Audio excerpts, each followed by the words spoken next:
आपल्यासोबत चला, बोलण्यासाठी घ्या, निलेश घ्या. चंद्र मुनी आहेत. मुनीजी, तुम्ही जे सरकारला अल्टिमेटम दिलेलं आहे, दिवाळीपर्यंतची मुदत दिलेली आहे, त्यानंतर काय पवित्र हाती घेणार आहात, काय तुमचा निर्णय असेल? दिवाळीच्या नंतर मी अनशनला बसणार आहे. आता तुम्ही मीडियामध्ये सांगितलं, बार मी सांगणार नाही. आता फक्त कबुतरासाठी नाही, गोमातानाच्या रक्षणासाठी आणि कबुतरासाठी आणि हिंदू राष्ट्र बनवायसाठी जोपर्यंत हिंदू राष्ट्र बनणार नाही तोपर्यंत ही प्राण्यांची हत्या होणार. याच्यामध्ये जे हिंदू राष्ट्राची जी घोषणा महाकुंभमध्ये म्हणजे संतांची झाली, त्या मी पण त्या मजूत होतो. बस आता जे कबूतर जागतिक हिंदू राष्ट्र होणार, त्या प्राण्यांची रक्षा होणार. बरोबर ना? बस उपोषणसाठी तुम्ही 2 ठिकाणं देखील सांगितलेली आहेत. त्या 2 ठिकाणापैकी एक ठिकाण निश्चित करूनच तुम्ही तिथून सुरुवात करणार आहात. मी आता कधी काय करणार आहे सांगणार नाही. दिवाळीच्या नंतर तारीख नक्की करणार. तुम्ही वारंवार म्हटलेलं आहे, एका ताईचा उल्लेख केलेला आहे. त्या ताईंनी तुम्हाला वारंवार असं म्हटलं जातं की कबुतरांबद्दल त्या वक्तव्य करतात. नेमक्या त्या ताई कोण आहे? त्या ताईला काय मी ओळखत नहीं. मैं तो सिर्फ योगी और मोदी को ही पहचानता हूँ, और जिसने गौ माता को राज्य माता घोषित किया उस एकनाथ शिंदे को मैं पहचानता हूँ. जिसने भारत के अंदर मराठी भाषा को जिसने अच्छा दिया है संदेश, वो देवेंद्र फडणवीस को जानता हूँ. बाकी भी किसी को मैं नहीं पहचानता. कौन है मैं नहीं जानता.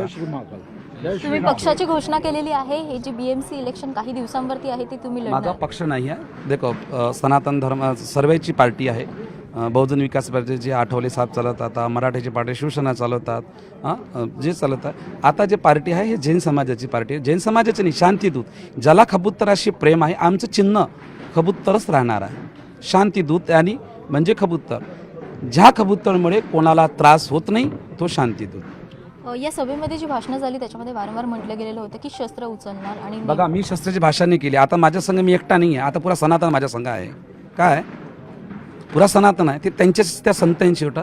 और जी जानकारी जे आमचे 36 कोम जे समोर जे रणनीती करणार आहे, आमचे लप्पीसेठ जाजोदिया करणार आहे. 36 कोमचा पुरं दायित्व जे मैदानामध्ये नगरसेवक जे उभे करणार आहे हे यांच्या दायित्वमध्ये होणार आहे. कारण की मी एक संत आहे.